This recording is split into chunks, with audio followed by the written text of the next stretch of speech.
Essa é Brasília, a capital nacional do Brasil, criada com o pretexto de levar desenvolvimento para o interior e construída em uma região praticamente desabitada.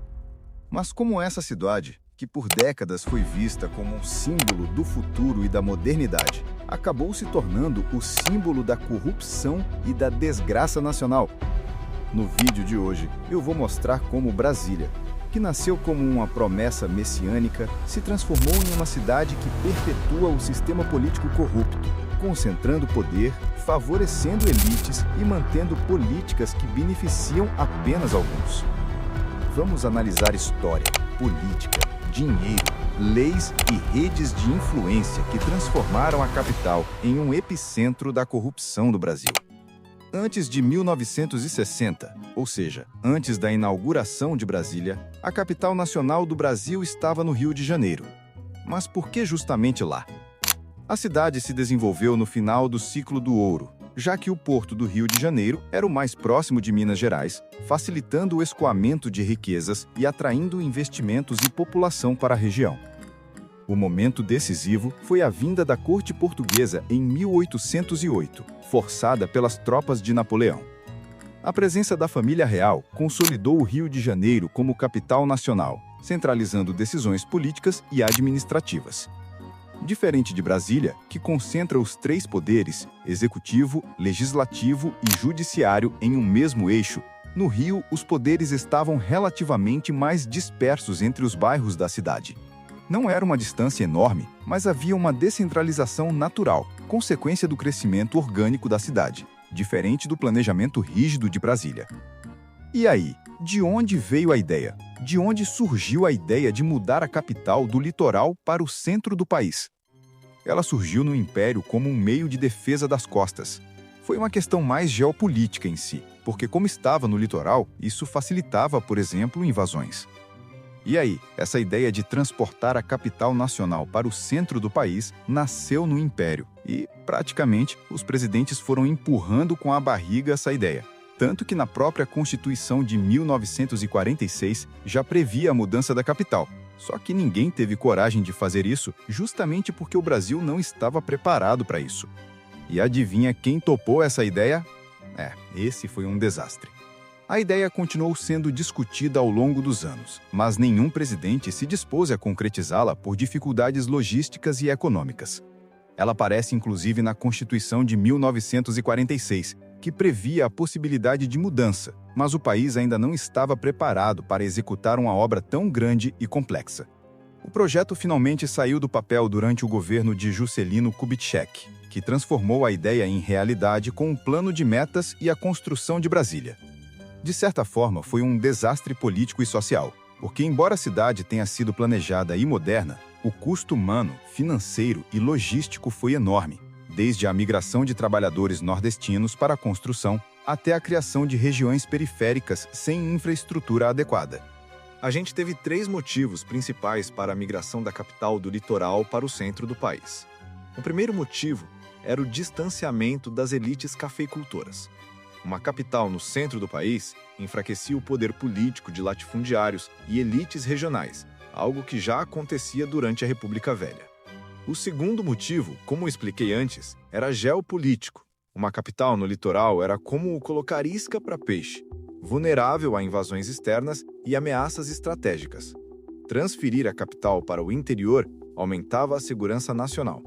O terceiro motivo era o suposto desenvolvimento do interior, especialmente do centro-oeste, uma região praticamente desabitada na época. Oficialmente, a mudança deveria promover integração e crescimento econômico dessas áreas. Mas, na prática, tudo isso não era o verdadeiro objetivo. O principal propósito da criação de Brasília não foi apenas o desenvolvimento regional ou o afastamento de elites. Ela foi planejada para fortalecer o controle central do governo e evitar levantes populares ou golpes de Estado. Brasília, portanto, é muito mais do que uma cidade planejada. É uma ferramenta política estratégica, construída para perpetuar o poder de quem está no comando.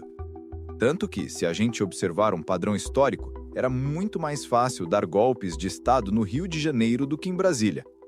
É claro que em Brasília também houve eventos, como o golpe de 1964, mas vamos analisar com profundidade. Por exemplo, alguns dos principais episódios. A intentona comunista de 1935, que embora não tenha tomado o governo, abalou completamente a estrutura política da época. Outro exemplo foi a tentativa integralista, que contou com apenas 100 pessoas e mostrou como naquela época ainda era relativamente mais fácil atacar o poder central no Rio de Janeiro. Por que isso acontecia? Primeiro, havia uma concentração muito maior de militares na região, e se eles se voltassem contra o governo, poderiam derrubá-lo rapidamente. Segundo, milhões de pessoas viviam ali. Se o governo caísse, haveria grande apoio popular à mudança. Isso aconteceu, por exemplo, em 1937, quando Getúlio Vargas consolidou seu poder em meio a tensões regionais. Brasília, por outro lado, foi criada em uma região praticamente desabitada, afastada dos grandes centros urbanos onde a maior parte da população se concentrava. Esse afastamento reduzia drasticamente o risco de levantes populares e tornava muito mais difícil qualquer tentativa de derrubar o governo. A capital, portanto, não foi pensada apenas para integrar o país ou desenvolver o interior, mas também como uma ferramenta estratégica para a proteção política e manutenção do controle central. O golpe de 1964 aconteceu, mas Brasília, por sua própria concepção, é muito diferente de outras cidades. Para derrubar uma capital quase desabitada e distante como Brasília, um levante popular teria que percorrer centenas de quilômetros, atravessando o Planalto Central só para chegar aos prédios do poder. Além disso, Brasília foi projetada estrategicamente para reduzir a vulnerabilidade a golpes. O Planalto Central, onde ficam os poderes executivo, legislativo e judiciário, possui poucas entradas, o que dificulta qualquer acesso rápido e massivo da população. O traçado urbano, com ruas largas e retas, não é apenas uma escolha estética. Ele foi pensado para facilitar o controle e a movimentação do poder, além de evitar ocupações populares ou manifestações em larga escala. Ou seja, Brasília funciona como uma espécie de ilha administrativa, protegida da pressão popular e de levantes, algo que cidades como o Rio de Janeiro não ofereciam. A distância da população e o desenho estratégico da cidade tornam qualquer tentativa de golpe ou pressão direta muito mais difícil de ser executada rapidamente. O golpe de 1964 aconteceu, mas Brasília, por sua própria concepção, é muito diferente de outras cidades. Para derrubar uma capital quase desabitada e distante, como Brasília, um levante popular teria que percorrer centenas de quilômetros, atravessando o Planalto Central só para chegar aos prédios do poder. Além disso, Brasília foi projetada estrategicamente para reduzir a vulnerabilidade a golpes. O Planalto Central, onde ficam os poderes executivo, legislativo e judiciário, possui poucas entradas, o que dificulta qualquer acesso rápido e massivo da população. O traçado urbano, com ruas largas e retas, não é apenas uma escolha estética. Ele foi pensado para facilitar o controle e a movimentação do poder, além de evitar ocupações populares ou manifestações em larga escala. Ou seja, Brasília funciona como uma espécie de ilha administrativa, protegida da pressão popular e de levantes, algo que cidades como o Rio de Janeiro não ofereciam. A distância da população e o desenho estratégico da cidade tornam qualquer tentativa de golpe ou pressão direta muito mais difícil de ser executada rapidamente. O golpe de 1964 aconteceu, mas não só porque os militares queriam. Foi um conjunto de fatores. Setores da mídia apoiaram, parte da população estava favorável, houve intervenção externa e os militares precisaram se organizar e atravessar o Planalto Central para consolidar a derrubada do governo. Agora, imagine a população, sem líderes estruturados, com educação limitada, desarmada e cujo único poder real é o voto, que já era controlado pelo sistema político. Qualquer pressão popular direta em Brasília seria praticamente impossível, porque a cidade foi projetada exatamente para manter os poderosos no poder. Brasília funciona como uma capital planejada para o controle, afastada das grandes concentrações populacionais, com infraestrutura e desenho urbano que dificultam levantes ou manifestações massivas. Em resumo, é uma cidade que protege os interesses das elites políticas e limita a capacidade da população de pressionar o governo. Para vocês terem uma ideia, o custo estimado inicial para a construção de Brasília era de 300 milhões de dólares. Porém, durante a execução das obras, houve superfaturamento, desvio de recursos e corrupção, elevando drasticamente o valor final. Ao término da construção, o custo chegou a 1,4 bilhões de dólares, o que, ajustando para a economia atual e considerando a inflação e equivalência cambial, seria aproximadamente 1 a 2 trilhões de reais. Isso mostra que desde a sua construção, Brasília já carregava problemas estruturais de corrupção e má gestão, reforçando o padrão político que a cidade mantém até hoje, ou seja, um valor astronômico para um único projeto. Enquanto isso, boa parte da população do Norte, Nordeste e Centro-Oeste ainda tinha acesso extremamente limitado à educação, à indústria e ao desenvolvimento. O governo destinava grande parte dos recursos disponíveis para erguer uma capital no meio do nada, simbolizando poder e centralização, enquanto outras regiões continuavam marginalizadas. Esse é o retrato de como um projeto monumental pode perpetuar desigualdade e concentrar poder, em vez de promover desenvolvimento equilibrado. Outro problema da concentração de poder em Brasília é que todos os ministérios, órgãos reguladores e poderes estão na mesma cidade. Isso significa que um pequeno grupo de pessoas pode decidir sobre grandes orçamentos, contratos, leis e políticas nacionais. Quando a tomada de decisões é centralizada, fica muito mais fácil direcionar recursos para interesses próprios ou de aliados, porque há menos fiscalização local efetiva. Além disso, Brasília concentra bilhões em obras, programas sociais e investimentos estratégicos, criando grandes quantias de dinheiro em um único ponto. Isso facilita superfaturamento, direcionamento de contratos e pagamentos ilícitos. Por exemplo, em vez de 10 cidades controlarem pequenas verbas de forma dispersa, Brasília controla todo o orçamento de uma obra nacional, aumentando a oportunidade de desvios. Outro fator crítico é que com ministérios, bancos e obras concentrados, empreiteiros, lobistas e políticos se encontram facilmente, facilitando negociações informais, acordos de favorecimento e propinas, muitas vezes sem que órgãos de fiscalização percebam. Essa proximidade cria uma rede de interesses cruzados, onde decisões públicas acabam beneficiando interesses privados. Outro problema grave da centralização de poder em Brasília é a distância entre os decisores e a população que eles deveriam atender. Muitos políticos, ministros e gestores federais nunca pisaram em regiões como o Norte, o Nordeste ou áreas remotas do Centro-Oeste, e mesmo assim são responsáveis por gerir orçamentos bilionários, regulamentar obras e tomar decisões que impactam milhões de pessoas. Quando o poder está concentrado em uma única cidade, as decisões passam a ser guiadas mais por interesses políticos imediatos, como votos ou alianças, do que pelas necessidades reais da população. Obras podem ser direcionadas para regiões com maior capital político, enquanto áreas com população vulnerável e distante da capital ficam à margem de investimentos e de políticas públicas. Essa desconexão também facilita a corrupção. Quando o gestor nunca visita a região e depende de relatórios ou intermediários, a fiscalização local se torna limitada. Isso abre espaço para contratos superfaturados, favorecimento de empresas aliadas e desvio de recursos.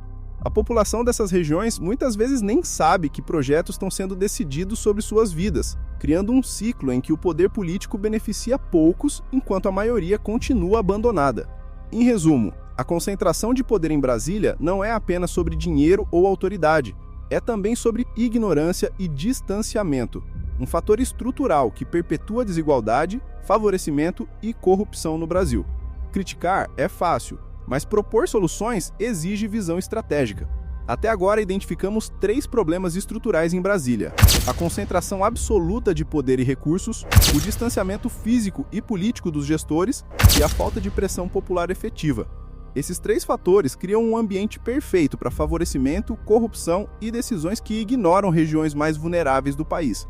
Então, como resolver isso? Existem caminhos possíveis. Uma solução real e estratégica para o problema da falta de pressão popular sobre Brasília é a migração massiva controlada pelo Estado. Parece absurdo à primeira vista, mas se pensarmos friamente, a concentração de população gera cobrança direta. E quando há muita gente vivendo e trabalhando na cidade, os políticos passam a sentir a pressão popular diariamente. Para que isso funcione sem gerar favelas ou caos urbano, seria necessário 1. Planejamento urbano completo. Construir áreas residenciais estruturadas, com infraestrutura de água, energia, transporte e saúde. Garantir que a expansão da cidade seja ordenada, evitando a formação de comunidades informais ou submoradias.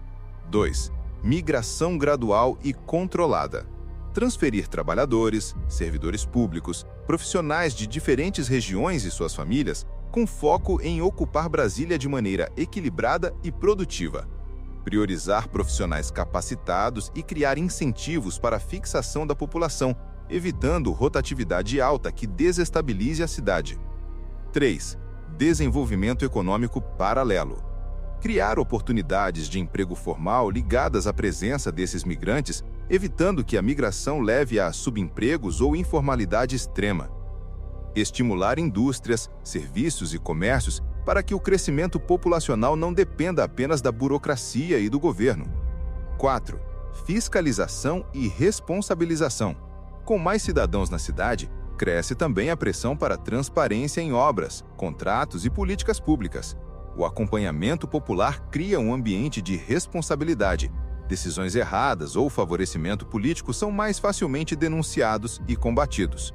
Ao controlar o fluxo populacional e garantir infraestrutura e oportunidades, é possível transformar Brasília em uma cidade onde a população exerce pressão real sobre os políticos, sem gerar os problemas que vemos em favelas ou regiões mal planejadas.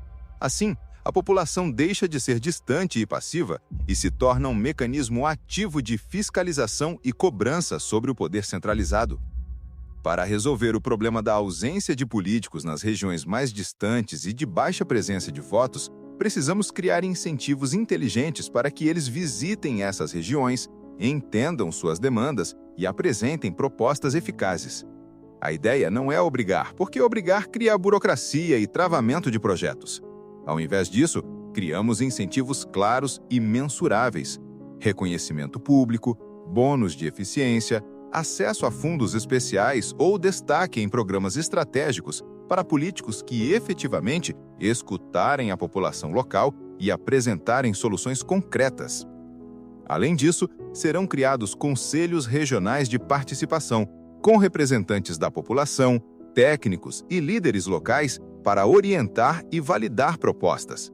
Políticos que atenderem essas demandas receberão benefícios tangíveis, enquanto decisões desconectadas da realidade poderão ser publicamente auditadas e penalizadas, mantendo responsabilidade sem travar projetos. Para garantir rapidez e eficiência, tudo será acompanhado por um sistema digital em tempo real, permitindo monitoramento das obras, contratos e execução de políticas. Isso evita atrasos e garante que as propostas aprovadas realmente atendam à população e não fiquem apenas no papel. O resultado? Políticos mais engajados, decisões alinhadas à realidade local, menos desperdício de recursos e regiões antes negligenciadas finalmente recebendo a atenção concreta e eficiente do Estado, sem criar uma burocracia travadora de projetos. O problema de Brasília hoje é que ela é regida por um sistema que incentiva a corrupção e a desconexão com a população. Brasília não é mais sinônimo de cidade desenvolvimentista ou de um modelo que poderia salvar o país. Tornou-se um símbolo de corrupção e de travamento do desenvolvimento, perpetuando pobreza, miséria e desordem. O problema não é necessariamente a solução de poder em si, mas a falta de fiscalização efetiva do que é feito com esse poder. A melhor fiscalização é a que é pró-população, porque é a própria população que vive e sofre as consequências das decisões políticas, e é a mesma que pode tirar políticos do poder. Se queremos um país onde a corrupção diminua e não apenas se disfarce, precisamos de uma reforma estrutural na capital nacional. Com essa reforma, naturalmente os outros estados seriam influenciados e se ajustariam a um modelo mais responsável. Ordem contra desordem, progresso contra retrocesso, independência contra submissão. Obrigado por assistir.